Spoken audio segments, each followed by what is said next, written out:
மாதா ஊட்டாத சோறையும் மாங்காய் ஊட்டுன்னு சொல்லுவாங்க. அவ்வளோ மவுசான மாங்காயை வச்சு தான் நான் இன்றைக்கி ஒரு நீர்மோர் அடிக்க போகிறேன். வாங்க பார்க்கலாம்.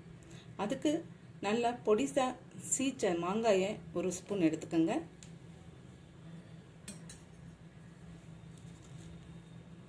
கொஞ்சம் பச்சை மிளகாய், கொஞ்சம் இஞ்சி, கருவேப்பிலை கொஞ்சம், கொத்தமல்லி தழை கொஞ்சம், புதினா இலைகள் கொஞ்சம், கொஞ்சம் பெருங்காயத்தூள் ஒரு 1/4 ஸ்பூன் போதும், உப்பு தேவையான அளவு. இதுக்கு நான் ஒரு 3/4 கிளாஸ் தயிர் எடுத்திருக்கேன், கெட்டி தயிர்.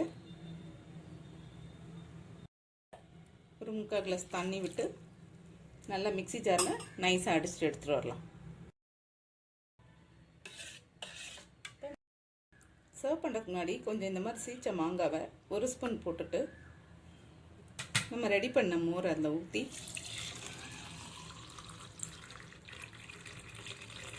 சர்வ் பண்ண வேண்டியது தான். இப்போ நமக்கு சுவையான மாங்காய் நீர் மோர் ரெடி. நீங்களும் ட்ரை பண்ணுங்கள், எப்படி இருக்குன்னு சொல்லுங்கள்.